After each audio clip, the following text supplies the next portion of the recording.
In cybersecurity, there's this constant tension, right? We talk about the perfect, ideal security setup, but then there's the real world. And in the real world, every single security decision is a fight against constraints. You're always trying to balance that dream of a perfect defense with the reality of what you can actually do.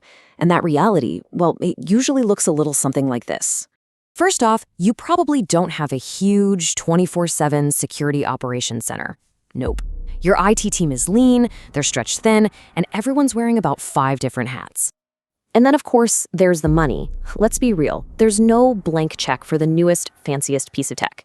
Every single dollar, or in this case, every euro, has to be fought for, justified, and stretched as far as it can possibly go.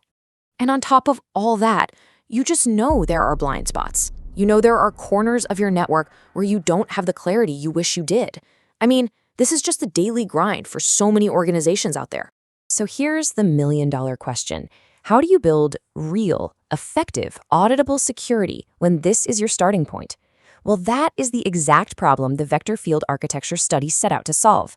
It's an incredible deep dive into building a security architecture for a medium-sized company starting from the ground up, with all these real-world constraints baked right in. And they don't mess around. They start with a hard number, a maximum initial budget. Every single decision, every piece of hardware, every trade-off they make, it's all anchored to this number. This isn't some theoretical exercise. This is security design grounded firmly in economic reality. Okay, so you've got a tight budget and a list of problems. Where do you even begin? Well, it's not with buying firewalls. It's not with software. It's with something way more fundamental. A disciplined, methodical process for figuring out what you actually need to protect in the first place. Now this slide, this is basically the entire playbook. It's so important to understand this flow. Over on the left, you've got phase 1, what they call the normative basis. This is the foundation. It all starts with stakeholder interviews to create a single source of truth, and it locks in that budget we just talked about. Only after that foundation is set in stone do they move to phase 2, the technical architecture on the right. You see the pillars there, VLAN segmentation, monitoring, remote access. The logic is crystal clear. The business needs and constraints drive the technology, not the other way around. And this brings us to that core concept, the single source of truth. So what does that really mean? It means that every firewall rule, every piece of hardware, every single configuration setting can be traced right back to a specific, documented requirement from those initial interviews. This is what creates an architecture that makes sense, that you can defend, and that's perfectly aligned with what the business actually needs, not just a security team's fantasy wish list. All right, so with that rock-solid foundation poured, now we get to the fun part. We can finally start building. And we're going to assemble this architecture piece by piece so you can really see how all those principles come to life in a real network design. The first and most critical pillar of the whole thing is segmentation. The easiest way to think about it is like building digital walls and checkpoints inside your network. So instead of one giant open plan office where an intruder can just wander around freely, we're creating distinct, separate zones for different functions. And here they are in action, using what are called VLANs. VLAN 10 is for your everyday corporate users. VLAN 20, that's the high security zone where the critical servers live. VLAN 30 is basically a sandbox, completely isolated for guest devices. And VLAN 40, well, that's the vault. That's the highly restricted management zone with the keys to the kingdom. And here's the important part. By default, none of these zones can talk to each other. Which brings us to the one rule to rule them all. Default deny. This is the absolute heart of the security model. Think of it as a guilty until proven innocent approach to network traffic.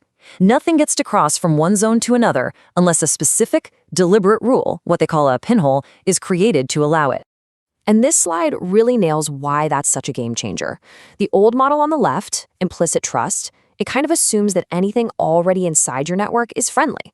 The vector field model on the right assumes nothing is safe. Every single packet that tries to go from, say, a user's machine to a server has to pass through a central firewall where it gets inspected. This one principle makes it incredibly difficult for an attacker to move around if they do get in. So we've designed this really strong fortress. The walls are up, the rules are in place, but how do we know it's actually going to hold up against the most likely attacks?